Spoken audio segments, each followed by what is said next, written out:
आंख जिसको ना आए आंच, आने जब आंख खुले तो उसमें द्वेष न, आकांक्षा न, मान न, गंदी न, आकांक्षा रहित हो। कमल चक्षु, कैसी आंख? कमल के समान। आपकी आंख कमल के समान नहीं, आकार हो सकता है, भीतर से कमल नहीं हो। ध्यान रखना। पहला विशेषण, जिनके नयन कमल, एक पहला विशेषण। दूसरा, स्पंद रहितम, पलक झपक नहीं रही, राग और देश के कारण से झपकती, मान के कारण से झपकती, घृणा के कारण से झपकती, ईर्ष्या के कारण से झपकती। स्पंद रहितम, भीतर हलन चलन नहीं। हलन चलन इसलिए नहीं कि आकांक्षाएं नहीं है, आपसे कोई उनकी उम्मीद नहीं, कोई आशाएं नहीं। हम जब जब दूसरे से आशा रखेंगे तब तब हमारे संबंध टूटेंगे। जहां अधिकार की भाषा होगी, जहां आकांक्षा की भाषा होगी, वहां संबंध में ब्रेक आएगा।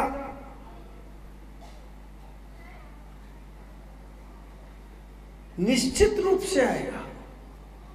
तो संबंध कौन तोड़ता है? स्वार्थ। संबंध कौन तोड़ता है? क्रोध। संबंध कौन तोड़ता है? अहंकार। संबंध कौन तोड़ता है? कषाय, आकांक्षाएं। अब देख लीजिए कि आकांक्षा आपके अंदर है कि नहीं। अब तक तो प्रारंभ हो रहा है यहां से। कषाय, कस के आए, हाय हाय कराए और बांध के चली जाए, हाय मेरी कसाई। ये कसाई। क्रोध, सुला दे तुम्हारा बोध, उसका नाम क्रोध। तीसरा, जनन को पापायम,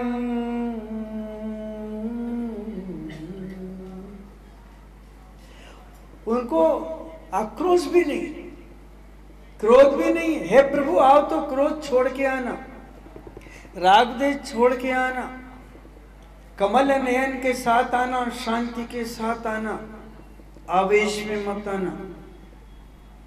विशेषण देखिए आगे। प्रशमित मई वाति विमला, क्या स्वरूप है, क्या मुद्रा है, कितनी प्रसन्न मुद्रा है आपकी, कितनी विमल है, जिसके अंदर से सारे कलमश निकल गए। महावीर स्फुटम मूर्तिर्यस्य, आपकी प्रतिमा, आपकी छवि, आपका प्रतिबिंब, आपका चेहरा बड़ा मनोहारी है, प्रसन्न है। कसायों को जीत लिया है उसने। इसका मतलब है कि हमारे अंतस के कोई शत्रु हैं तो वो कसाय हैं।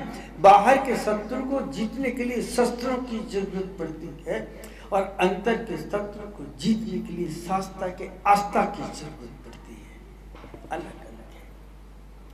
इसलिए दो तत्व बहुत खतरनाक है। एक का नाम है भूल और दूसरे का नाम है क्रोध। ये दोनों आपके सखा हैं।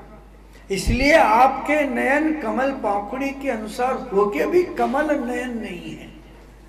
और एक बात याद रखना, आपकी सारी इंद्रियों में काम इंद्रिय से भी ज्यादा अगर कोई आक्रमण करता है तो आंख करती है। पांचों इंद्रियों में सबसे ज्यादा कौन सी इंद्री करती है आक्रमण? आंख। अगर किसी को घूर के देखोगे, टकटकी लगा के देखोगे तो उसकी धड़कनें बढ़ जाएंगी। सासू ने अगर यूं उठा के यूं ही देख लिया तो बहू कहती कि पता नहीं ये कैसी देख रही आज। पूरे विचार घूम गए आपके। उसे ये नहीं मालूम चला बहू को कि मैंने गलती की, सिर खोल के उनके सामने से निकली, इसलिए सासू ने देखा कि देखो कैसे बाल बिखेर के जा रही है। प्रसम मुद्रा नहीं है बहू की, विकृत मुद्रा है। मैं अपने जीवन की घटना कहता हूं, मुझे नहीं मालूम था। मेरे छोटे भाई की शादी होगी सोते में की बाप ने, मैं तो जिद पे था कि नहीं करूंगा। छोटे भाई को सोते में उठा के ले गए, लड़की दिखाई और उसे नए कपड़े पहना दिया और उसके जेब में नोटों की गिड्डी रख दी। बोले बेटा तू इसके चक्कर लगा ले। बोले क्यों? बोले देखिए पैसे रख लो तेरे हैं। वो शादी कर दी। मैं जेठ बन गया, मुझे नहीं मालूम जेठ कैसा होता है। तो घर में जैसे मैं पिताजी के साथ जाने लगा तो जैसे दरवाजे खोल के घुसा तो पिता ने मेरे सिर पे थप्पड़ मारा, बोले रुक तू जेठ बन गया। मैंने जेठ क्या होता है ये बताओ? बाप से पूछा, मैंने झापड़ मार के कहा।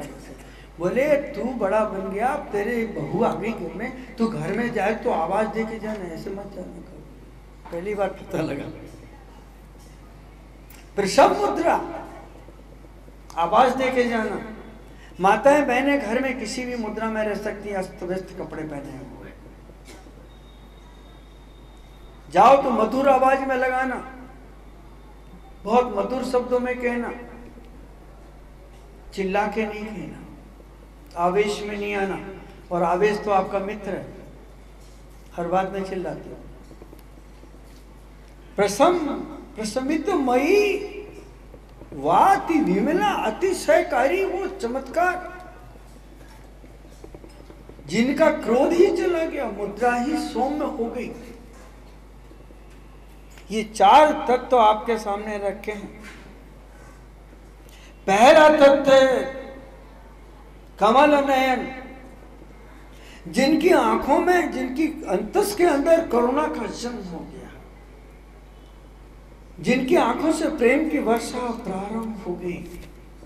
क्रोध और प्रेम में सिर्फ इतना अंतर है कि क्रोध संबंधों को तोड़ देता है, आत्मीय संबंधों को तोड़ देता है, और प्रेम टूटे हुए संबंधों को ऐसे जोड़ देता है कि कभी स्मृति भी नहीं आती कि हम बिछड़े होंगे। क्रोध पानी की तरह है, जैसे पानी नीचे की तरह बहता है, तो क्रोध अपने से छोटों को हमेशा दबाने के लिए चलता है, तूफान के साथ। और प्रेम पक्षी की तरह ऊपर उड़ता है, वृक्ष की तरह ऊपर ले जाता है, क्रोध को बुझा देता है। अगर पानी के पास, अगर पत्थर के पास सिर्फ फोड़ने की ताकत है तो पानी के पास खून धोने की ताकत है। देखिए जरा, क्रोध के पास अगर सिर्फ फोड़ने की ताकत है तो पानी के पास खून को धोने की ताकत है। और कसाई के पास दिल तोड़ने की ताकत है, तो प्रेम के पास दिल जोड़ने की ताकत है। महावीर की वो मुद्रा बता रही है कि अगर टूटने के साधन है तो जोड़ने के भी साधन है, बिखरने के साधन है तो एकत्र होने के भी साधन है। हम उस साधन को तो समझ लें। इसीलिए कहा उन्होंने अपनी मुद्रा के माध्यम से अपने को साफ किया, दूसरे को माफ किया, अपने को साफ किया, दूसरे को माफ किया, तो तूने अपने साथ सही इंसाफ किया, अपने साथ इंसाफ। महावीर की देशना पहला सूत्र चल रहा है अभी यहां पर कि तुम्हें अपने साथ इंसाफ करना है। अभी तुमने अपने साथ भी न्याय नहीं किया। और महावीर का जीवन न्याय से प्रारंभ हुआ। जब बालक ने पूछा कि मां कहां है, तो उत्तर में ही गड़बड़ी थी, समझाने में ही गड़बड़ी थी, उसके मन में ही गड़बड़ी थी।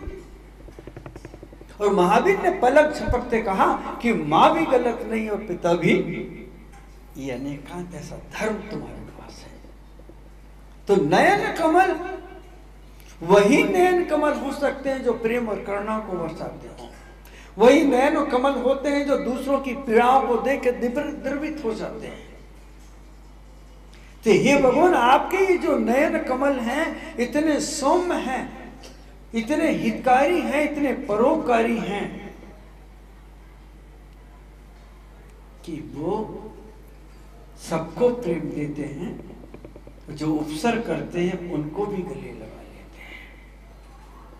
अगर अध्यात्म की गहराई में जा रहे हो और आप समय सार जैसे पवित्र ग्रंथों को पढ़ रहे हो और अध्यात्म के रस को, तो सबसे पहले अपने को माफ करो, अपने साथ इंसाफ करो, अपने आचरण को स्वीकार करो, अपने भीतर उतरो और देखो वहां क्या है। ऐसे तत्व हैं जो तुम्हें मिसगाइड करते हैं, ऐसे एलिमेंट्स हैं जो तुम्हें भड़काते हैं, ऐसे एलिमेंट्स हैं तो जो तुमसे झूठ बुलवाते हैं, ऐसे एलिमेंट्स हैं जो तुम्हारे अंदर मायाचारी पैदा करते हैं। और उन्हीं तत्वों को निकालने के लिए वर्तमान एक स्थान पर रुके हैं। ग्वाले ने कितना बड़ा काम किया। अगर बगल वाला कोई आपको धीरे से हाथ मार दे तो बोलते भाई साहब ठीक से बैठो, तो बोलता हट के बैठो, चालू होगी ना बात। जरा से धक्के में क्रोध। अगर आपको पुकारे आप नहीं आ रहे तो क्रोध आ जाएगा। तो मैं आपसे निवेदन करूँ, एक बात अच्छी निवेदन करूंगा, बिल्कुल ठीक से करूंगा। कभी आप कुत्ते को बुला के देखिए कैसे आता है कुत्ता। भाई ये संगीतकार जी क्या नाम है आपका बताइए। नाम क्या है? जितेन। जितेन, जीत लिया आपने को, कैसी रख लिया उठा के नाम जितेन, बाप ने दिया इसलिए रख लिया। बताइए आप कुत्ते को बुलाओगे तो कैसा आएगा?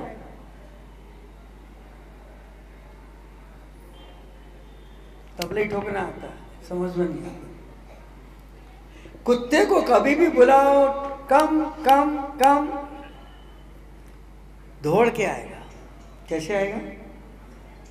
कैसे आएगा? आएगा कि नहीं? अगर पति ने आवाज दी है और पति दौड़ के गई तो पति से कभी डांट ही नहीं सकता। नेवर पॉसिबल, कभी नहीं। और पत्नी ने आवाज दी और पति दौड़ कर गया तो कहेगा तुम्हारे जैसा राम तो मैंने जिंदगी में कभी नहीं देखा। नयन कमल कि आवाज देने पे अगर आप दौड़ करके पहुंच जाते हैं, जल्दी पहुंच जाते हैं, तो ऐसा लगता है कि व्यक्ति में जो बहुत ज्यादा रिस्पांस दे रहा है, बहुत आदर दे रहा है, मेरा सम्मान कर रहा है, उस व्यक्ति के प्रति प्रेम आएगा आपको। इसीलिए तो कहा कि नयन पथगामी आप आओ। मुझे मालूम आप नहीं आएंगे, लेकिन आपके नाम से जो भीतर कर्म चोर बैठे हैं वो तो भागेंगे। थानेदार के नाम से अगर बदमाश भाग जाते हैं तो भगवान के नाम से कर्म भी भाग जाते हैं। नयन पथगामी आप आइए, आइए। और मेरे नयन अर्थात मेरी श्रद्धा बिल्कुल मेच्योर है, पवित्र है, पावन है, इंटरनल है। आपका सम्मान करेंगे हम, आपके अलावा दूसरे को फिर यहां जगह नहीं देंगे। पहला सूत्र है स्पंद रहता। दूसरा, मेरी श्रद्धा चलायमान नहीं है, कंपित नहीं है, भयभीत नहीं है। और सम्यक दर्शन का पहला सूत्र निष्कांक्षित, निशंकित। पहला निशंकित, निष्कांक्षित। दूसरा निष्कांक्षित, निशंकित का अर्थ जानते हो? तत्व के प्रति शंका ना हो और मार्ग के प्रति भय ना हो। आपने किताब में नहीं पढ़ा होगा, लेकिन आप तब से शंका नहीं। जहां शंका है वहां भय है, और जहां भय है वहां शंका है। भय की उपस्थिति में आप कभी सफल नहीं हो सकते। भले आपके साथ कितने भी सिक्योरिटी गार्ड चल रहे हो और भय आपके अंदर है तो आपको वो आनंद नहीं आएगा, कितने भी लगे। आप खाना खा रहे हैं या कोई चीज आपने उठा के चोरी से खाने की कोशिश की, तो भय है कि कोई देख न ले तो उसका स्वाद तो पता नहीं चलेगा, लेकिन पेट जरूर बजने हो जाएगा। भय में स्वाद नहीं मिलता, भय में भक्ति का आनंद नहीं मिलता। और प्रस्मित शब्द जहां उपयोग किया, इसका अर्थ है कि मैं तुम्हारे भौतिक सुख का आकांक्षी नहीं हूं। भौतिक सुख नहीं चाहिए, क्योंकि भौतिक सुख हमेशा भय के साथ आता है और दुख के साथ आता है, दुख निश्चित आता है। तो कौन सा सुख चाहिए? आनंद वाला। तो आनंद किससे कहेंगे? आनंद कैसा है? जो भय से रहित है, शंका से रहित है, सुख की आकांक्षा से रहित है, जिसमें आत्मा आंदोलित हो रही है। मैं उस आनंद की आकांक्षा कर रहा हूं जिसे चिदानंद कहते हैं, जो कभी नहीं मरता है। एक ऐसा आनंद।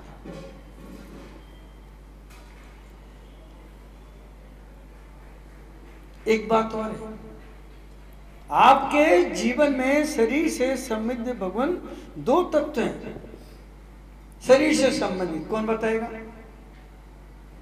एक का नाम है नमक और दूसरे का नाम बोल दो ना, शक्कर।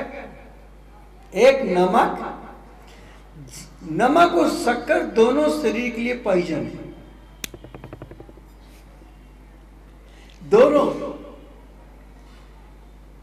दोनों पॉइजन। अधिक खाया तो गए, मात्रा से लिया तो रहे।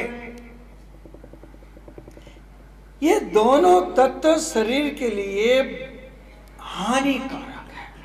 कदाचित किसी व्यक्ति के लिए ना हो सके, लेकिन डायबिटीज के मरीज को अगर शक्कर खिलाएंगे तो आप जानते हैं कि क्या होगा? किडनी भी जाएगी, लीवर भी जाएगा, शरीर में विकृतियां हो जाएंगी, आंख की रोशनी कम होगी, चलने की क्षमता कम होगी, वीकनेस आ जाएगी, नुकसानदायक है। इसी प्रकार जिंदगी में दो तत्व बहुत खतरनाक है। एक का नाम है भूल और एक का नाम है क्रोध।